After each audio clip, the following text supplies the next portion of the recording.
से इश्क़ व मोहब्बत का जाम लाया हूँ, बसत खुलूस बसत एहतराम लाया हूँ। कबूल कीजिए तोहफा बड़ा अनोखा है, मैं आप सभी लोगों के लिए ताज़ा सलाम लाया हूँ। अस्सलाम वालेकुम, नमस्ते, आदाब।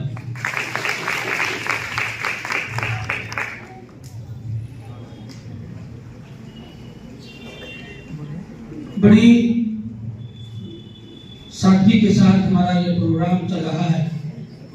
हमारे तमाम टीचरों ने हमें बताया कि हमारे पुरखों ने हमारे देश के लिए क्या क्या किए हैं, लेकिन जरा हमें ये भी सोचने की जरूरत है कि आखिर हमारे पुरखों में से वो पुरख जो हमारे देश को आगे बढ़ाने के लिए, इसे सक्सेसफुल करने के लिए, इसे कामयाब करने के लिए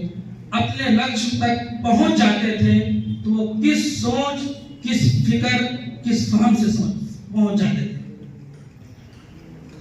वो दुनिया में किसी किस्म की भी कोई दिक्कतें आती थी, परेशानियां आती थी, उनके साथ सोबतें होती थी, मुश्किलात झेलने पड़ते थे, वो सबको झेलते थे। लोग उन्हें गालियां भी देते थे, कीचड़ भी उछालते थे, उनके ऊपर पत्थर भी फेंकता था, लेकिन उसका एक ही राइट होता था कि हमें जाना कहाँ है, हम वहां पहुंच कर रहें, जिसकी बुनियाद पर वो अपने मंजिल तक पहुंच जाया करते थे। इसीलिए हमारे डाइट्स के जितने भी प्राचार्य महोदय हैं, उनके अलावा जितने भी हमारे टीचर्स हैं, हमारे उस्ताद हैं, हर एक अपनी अपनी जगह पर इस तरह से हैं कि ये जहां भी रहेंगे रोशनियां बिखेरेंगे। हम प्रशिक्षु के जाने से अपने उस्ताद के लिए, अपने टीचर्स के लिए एक दो पंक्ति है कि हम ये जहां भी रहेंगे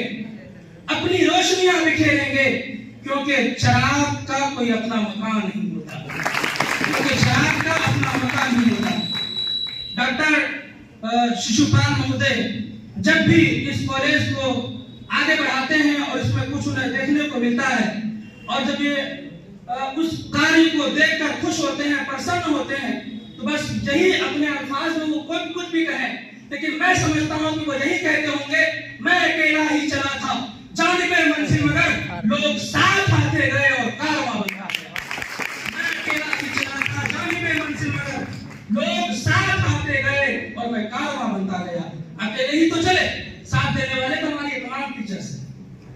ये इनके साथ दिए बगैर मैं समझ सकता हूं कि डॉक्टर शिशुपाल साहब भी कहीं ना कहीं हल्का हो जाएंगे, लेकिन जब ये साथ देते हैं तो एक बल मिलता है, ताकत मिलती है, कुव्वत मिलती है, जिसके बलबूते पर हमारा डाइट्स आज चल रहा है। और हम प्रशिक्षु की भी एक अहम जिम्मेदारी है, हम इस डाइट्स के अंदर अपने टीचर्स की मेहनत को देखकर हमारी एक जिम्मेदारी बनती है, हमारी एक मेहनत करने की एक जिम्मेदारी बनती है कि इस डाइट्स के